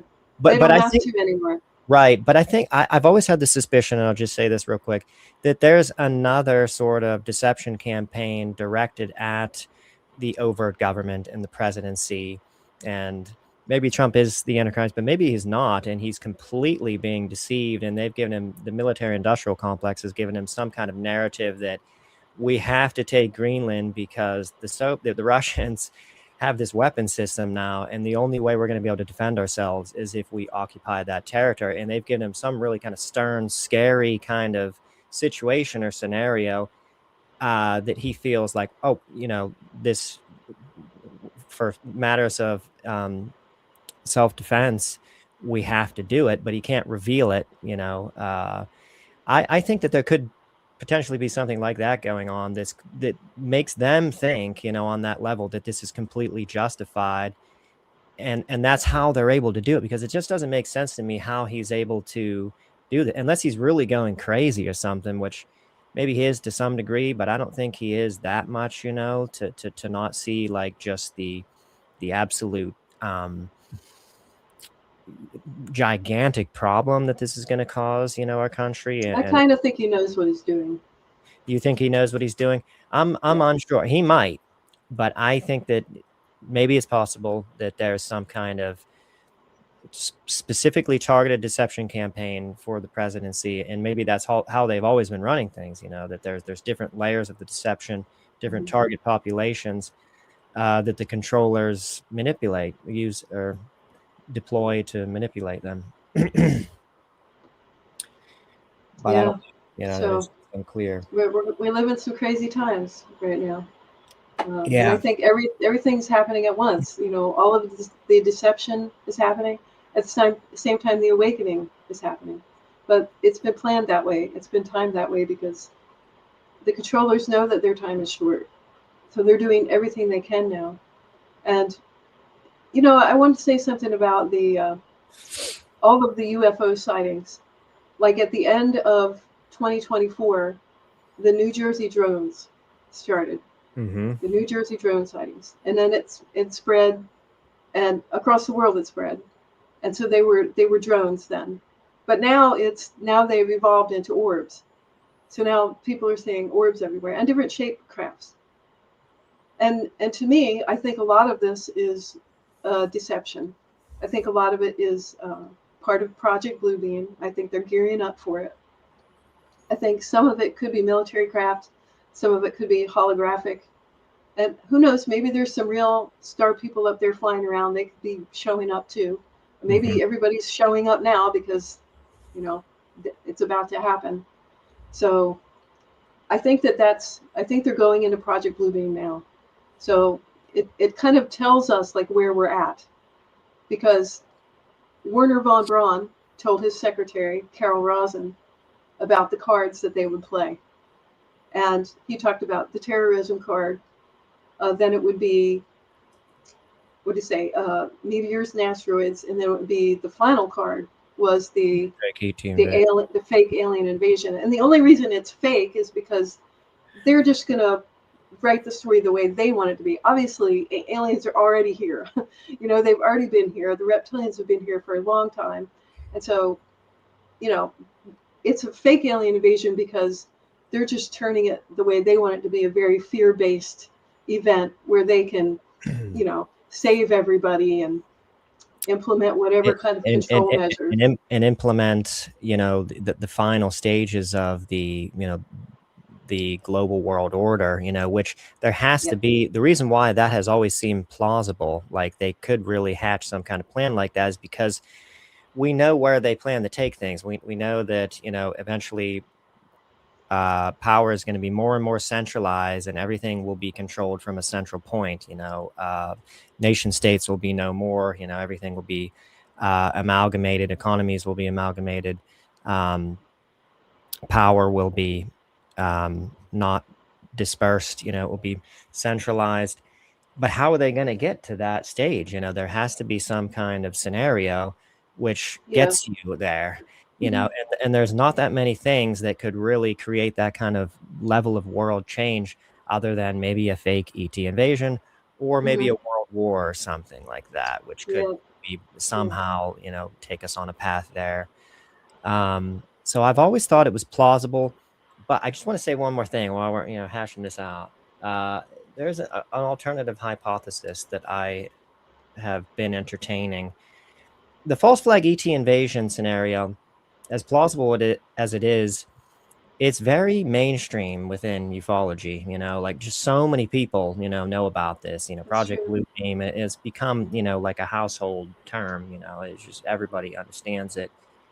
And I think we ought to be a little bit suspicious when everybody, you know, thinks that this is how they're going to do it, you know, and have, you know, just concluded on one possibility.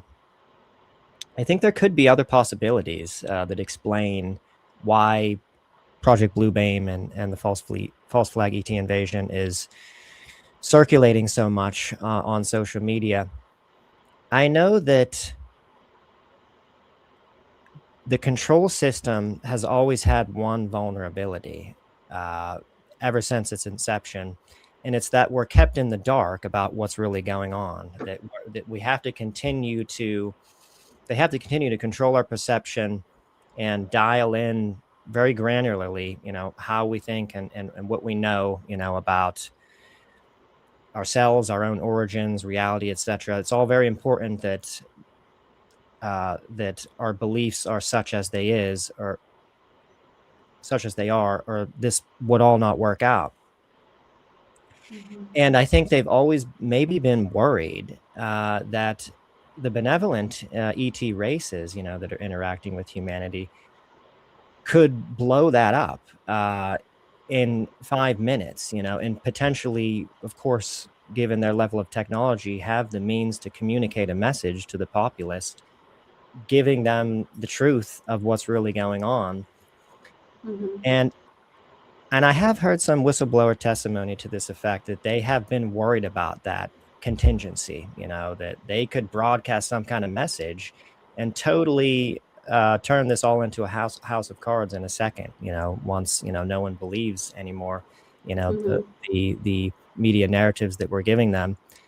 And so how do you obviate, that possibility? Maybe one way to do it is you create this narrative about Project Bluebeam and the false flag ET invasion scenario, which at the end of the day creates this kind of collective mindset that if anything happens, if anything is, broadcast from the sky, or there's any kind of message, that comes from wherever, it's just not going to be believed by everyone, because everyone has bought into, they're gonna do this, this is, it's only a matter of time before they launch the false flag ET invasion. And then, it's kind of like checkmate. Once they've deployed this kind of deception campaign, there's no way then that the ETs can perhaps broadcast the message effectively, giving us, the true Right. truth That's about a good point. I think Yeah, that's something that we should seriously entertain amongst other possibilities. I mean, I think that the mainstream, version of, that they could just launch a false flag ET invasion in order to facilitate the New World Order agenda could be real, but there might be other possibilities. Yeah, I thought about that too. I'd wondered, it is pretty mainstream now. Everybody's talking about Project Bluebeam. So I wonder, like you said, but I think that because the shift is happening at the same time and people are becoming more aware and they're gaining consciousness, I think if the real ETs, the benevolent, loving beings contacted us, it would be in a more of a high frequency type of way, and it would really, like, the people who are on the right hand path and who already know this stuff, they would be contacted and they would know, and it would be a benevolent message in a high frequency. And I think it would override their darkness. Perhaps, yeah. I would think that given their just level of spiritual power that they have, and that they could cut through, we would think anyway that they're way more advanced, even though the military industrial complex and the global cabal, has had ET tech for a very, very long time. We would think that the races, though, that like the Nordic races or whoever, is benevolent and positive, they've got to be, leagues more advanced, and have dealt with this kind of situation, have experience, dealing with, wayward beings who've gotten hold of ET tech. You would think that they would have ways and means to get around the obstructions, that the secret government might have erected. That may in fact be the case. I could very well see. I would think so. Some... I think the good star people are kind of standing back and letting humanity wake up. I think they're letting us do that because it's time for us to do that. And I think probably, the majority of people won't. I don't think the majority of people will really make the shift of consciousness. It really takes a focus and, on being your best and keeping love in your heart and raising your frequency to even get it, to even comprehend all of this stuff. So I think, I think the good star beings, I think they're probably around and they're paying very close attention. And I think they are working with people, contactees behind the scenes. But I think we're going to raise our frequency, and the whole frequency of this place where we live, this earth plane. And I think the shift is going to happen, this shift in our hearts and our minds, and we are going to remember who we really are and take our power back. And I think the controllers, I think they're going to try to, I think that's why they're building all the underground bases, and I think they're planning to go underground. Yeah, I thought that too. Before we close out, do we have any questions? I think James might have asked some questions in the comments, Todd, that we might not have gotten to. Or did you voice any of those questions? I put them up on the screen. But there was one, I think, specifically for Bonnie. Let me see. At one point, he says, Bonnie, what do you think ETH is? An extraterrestrial hypothesis, the alien agenda. What do you think the reasons are for being here? And do you think that they have DNA? The ETH. What is the ETH? Maybe what is your thoughts on the alien agenda? Although that would be hard to answer because I think you're of the mind, Bonnie, that there's a multiplicity of ET species out there with probably varying agendas. Yeah, there are. There's many different factions. Do they have DNA? I'm not sure what you're asking me. I know that some of them have collected human DNA, if that's what you mean. I think that's maybe what he means. Yeah. I do think they've collected. I think they do have the original human DNA. I think they've collected DNA from animals also, and yeah, I think they do. I think they've got a seed bank.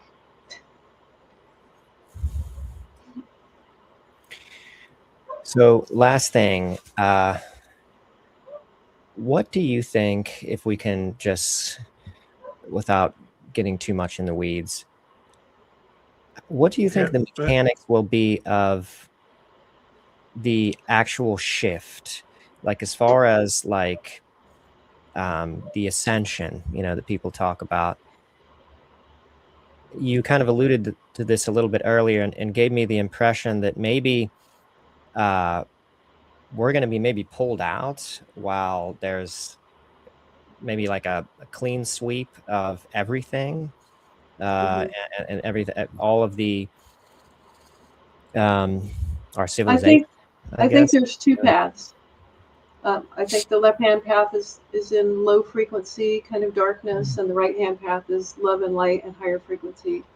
And I think that the people who are on this path of higher frequency and love, they are going to shift out of these lower frequencies into new frequencies and into a new world. Basically, I think along the lines kind of Dolores Cannon, how there's two Earths, and how we are going into a new world where we will be manifesting that world together, but people who are in the higher frequencies. And I think at some point when this shift happens, I think there will be a magnetic pole shift physically. I think there will be a magnetic pole shift. And also our hearts are magnets. And so what is that going to do to us? Because we also, like the Earth, we have a toroidal field around us. We are energetic beings. So when this pole shift happens, we have a shift also within us. And those of us who have love in their hearts are moving up into higher frequencies, and we are going to leave this earth plane, I think. When that happens, all of the love and care is leaving this place. So anyone who is left behind is going to be living in, kind of a hellscape, kind of lower frequencies. And so the people who are on the right-hand path are going to be going to a brand new world in a higher frequency. And what the star people showed me is that there will come a point where everything man-made will disappear. It will literally vanish and be gone. And probably that's to our eyes, those of us who are leaving this place. Everything will just disappear. All of the man-made things and the false satanic overlay will be gone for us. So it's really important now to keep loving your heart and be present. Be present in this moment. Like I said, go inward and meditate and really get connected with your higher self, which is an eternal spiritual being. And there really is no death. We just keep on living. We just step into the next phase as we get there. So, everybody get connected. Get connected to Source, to God, and, go inward and get ready for this. And don't give your energy to everything that's falling apart, because it will fall apart. Everything's going to fall apart that we've been used to, and the false matrix is going to collapse. And I would say let go of your grievances towards other human beings. I think that that's probably the biggest thing that maybe keeps our vibration. Most of the thoughts that we're thinking, or low vibrational thoughts, relate to other humans, and our let's say Trump, or people on the news and media, and if we could just do that, I think that would take care of so much of it. If we could just stop judging people, just everybody is, at their own level of consciousness, and that's just their behavior, and their actions are just a manifestation of the level of consciousness where they're at, and Right. they're in a school just like us, and there's just so many forces that are at play, that have deranged and warped their minds, that they had no control over. And I think it could be easy to just let go of our grievances towards others, Yeah, it's and time to let go. and even like Trump, like I think Yeah. we can just let that go, and just and That would be the best thing. yeah, He wants your attention. Don't give it to him. I know, yeah, but people are just having so much trouble with that. Yeah, I know. Well, like you said, everybody's at their own level of learning, and that's okay. And even if you don't make this shift, it's okay. Everybody's at their own level, and you're at where you're at for a reason. So, yeah, right. It's okay. Yeah, absolutely. Well, this has been a wonderful, very high density conversation with just lots of information and ideas and stories and bewildering experiences, and I very much enjoyed this. Oh, me too. And if you would like to come back on, I would love to have you back on, because I know you had. Okay. You said I believe you have like thousands of experiences. I think you said I do. like Yeah. that, like lots and lots of experiences, which I would love to get into more of.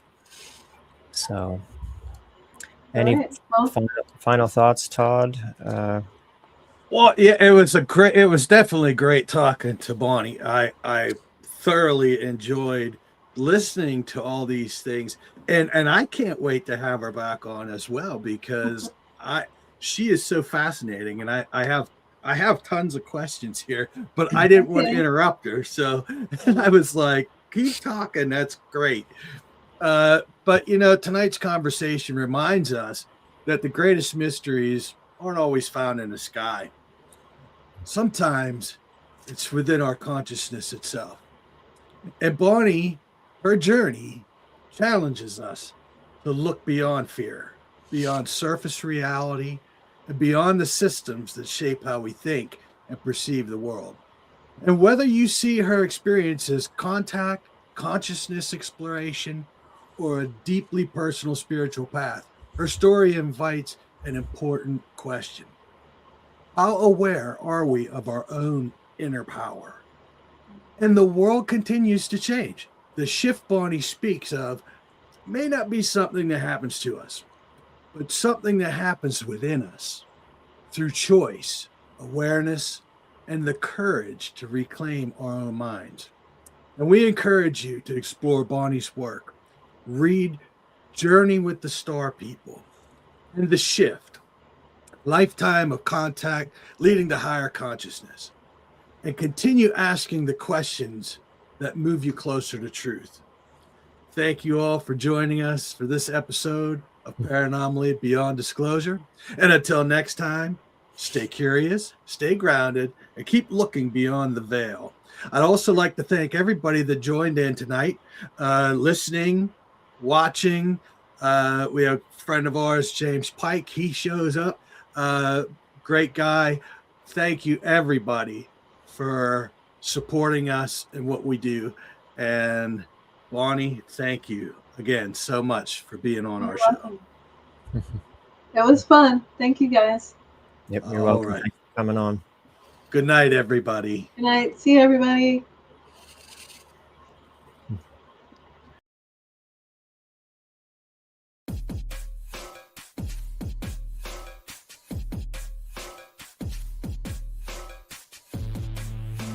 Thank you for tuning in with us tonight. We hope you enjoyed this episode. Please be sure to like, subscribe, and follow to receive notifications when new content is made available. A Paranomaly Beyond Disclosure is looking to talk with ufologists, researchers, investigators, contactees, abductees, channelers, and more for upcoming shows.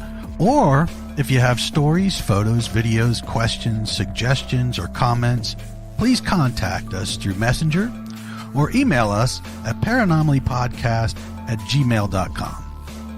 You can also visit us at paranomalypodcast.com for more content and information, including all our social links. I thank you again for watching or listening, and we hope to see you on the next episode of Paranomaly Beyond Disclosure.